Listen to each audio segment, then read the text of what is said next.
The monoclonal antibody. The history: in 1890, von Behring discovered the serum of vaccinated persons contained a certain substance termed antibodies. In 1900, Ehrlich proposed the side chain theory. In 1955, Jern postulated natural selection theory. Frank Burnett expanded. Almost at the same time, Porter isolated fragment of antigen binding and a fragment crystalline from rabbit Y globulin.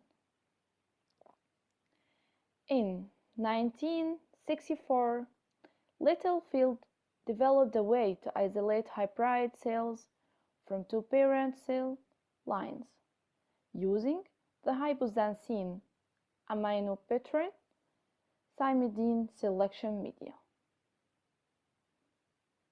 In 1975, Kohler provided the most outstanding proof of the clonal selection theory by fusion of normal and malignant cell. This resulted in the first monoclonal antibodies, for which they received the Nobel Prize in 1984. The monoclonal antibodies are antibodies that are identical because they were produced by one type of immune cell. All clones of a single parent cell, given almost any substance, it's possible to create monoclonal antibodies that especially bind to that substance. They can serve to detect or purify that substance. Antibodies have an important use beyond fighting infections in the body. Production of long-lasting monoclonal antibodies is a recent invention, and it's used in both medicine and research. Monoclonal antibody, a stable antibody which can be used over a period of time. Now we are talking about the types. The first one, murine source monoclonal antibodies.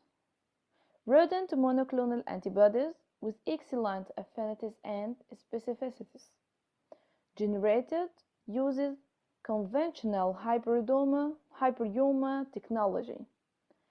Clinical efficacy compromised by human anti-murine antibody response, which lead to allergic or immune complex hypersensitivities. The chimeric monoclonal antibody. Chimers combine the human constant regions with the intact rodent variable regions. Affinity and specificity unchanged. Also cause human anti-chimeric antibody response about 13 per 100 murine resource.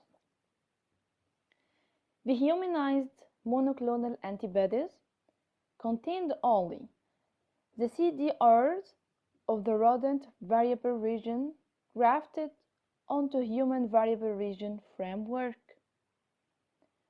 The fully human monoclonal antibody. It's developed to avoid some of side effects of humanized chimer antibodies.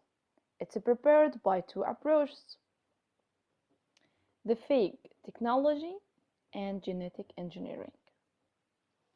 The possible uses of monoclonal antibody: identifying cell types, isolation of cells, blood group determination with anti-A, anti-B, and anti-D monoclonals, identification of cell surface and intracellular antigens, drug elimination with antibodies. Now we're going to talk the mechanism that could be responsible for the cancer treatment. The monoclonal antibodies act directly when binding to a cancer-specific antigens and induce immunological response to cancer cells. such as inducing cancer cell apoptosis, inhibiting growth, or interfering with a key function. Monoclonal antibodies was modified for delivery of a toxin, radioisotope, cytokine, or other active conjugates. It's also possible to design bispecific antibodies that can bind with their Fab regions opposed to target antigen and to a conjugate or effector cell. The monoclonal antibodies production by hyperidoma technique. The first, immunization of a mouse, then isolation of beta cells from the spleen, cultivation of myeloma cells, fusion of myeloma and beta cells, separation of cell lines, screening of suitable cell lines, in vitro or in vivo, multiplication, harvesting. The advantages of monoclonal antibodies. First, consistency. Second, limitless supply of a specific reagent and more easily tested for cross-reactivity. Finally, the possible side effects of monoclonal antibodies: fever, chills, weakness, headache, nausea, vomiting, diarrhea, low blood pressure, and rashes.